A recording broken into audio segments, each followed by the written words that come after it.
All right, no biscuits this morning in the kitchen, but we got plenty of squash. On this Food City Friday, we are joined by registered dietitian Kirby Moir to give us some ideas for seasonal produce picks. We may not have our sweet corn or our tomatoes, but there's still fresh vegetables in the grocery. Yes, so many fresh picks, and I think you bring up a good point. In the summertime, we kind of want those lighter dishes. It's hot. As the weather cools off, we definitely want those heartier, warming dishes, and that's what we see with our produce picks as we transition to this fall season. And I like them even better. I love a good squash, butternut, or you've got the acorn here. Yeah, so the first two to start out with for me are butternut and acorn squash, and I think that's because maybe most people are not picking those up at the grocery store because they're not sure what to do with them. One thing to keep in mind, we should be eating 4 to 6 cups of red to orange vegetables per week. 4 to 6 cups. 4 to 6 cups. It's actually more than dark leafy greens, which I think surprises people, right? Yeah. Most of us get our 3 cups of dark leafy greens, but we're falling short on red and orange vegetables. So these both are going to fall in that. You can see that acorn squash inside actually has that yellow orange color. So this kind of qualifies.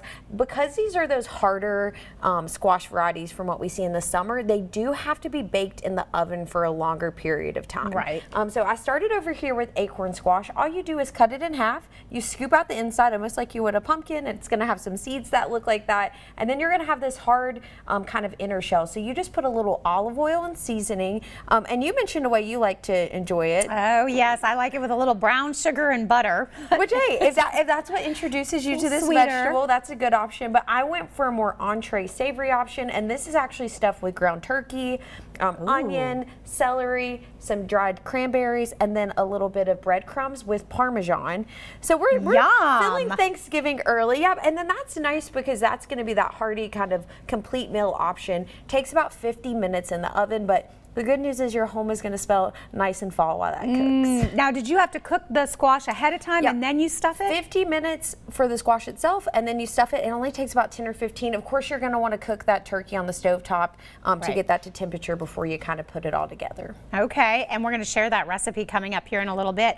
And I like that you said the olive oil. I've never done it savory, but I think that would be a nice alternative. Yes, it works really well. And you could also do like garlic pepper or garlic or onion powder. Both of those would also work if you wanted to go, and this pairs well with tomato sauce as well. So savory does work quite well with acorn squash. Okay, and the vitamins and minerals? Vitamin A, vitamin C, and fiber. And of course, as we enter into this kind of flu and cold season, this is going to be great to help with immune health. It also supports our skin, our hair, our nails, all of the things that we want to keep looking good and fresh in the winter too. Okay, and now we're going to switch over to butternut, which I love these shortcuts, by the way. Yes, so if you're a little intimidated, because of course what happens with butternut squash, we actually have to peel the exterior and then dice it. The harder outside is not as easy to eat or kind of work with. So this is nice. This is peeled and diced for you from that shortcuts. So if you don't have as much time, these only take about 30 minutes in the oven on a roasting pan. And I chose to make that into a curry, but these work great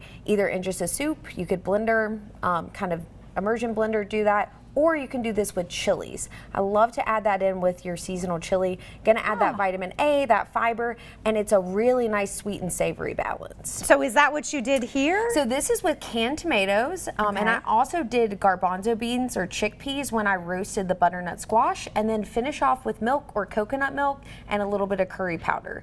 So this is a little bit of adventure maybe with our palate, exploring some different things. I love it. So of course all I've done with this is the olive oil and then a little bit of salt and pepper, and it's also just throw it on a sheet pan. Yes, and you could eat that as a simple side dish also. So you can just roast butternut squash and eat it alone, but again, it goes great with soups, stews, and chilies, a really easy addition. I need to try that. It's delicious. That looks amazing. Add all those extra things in, see what my kids think, let them do a little adventure. All right.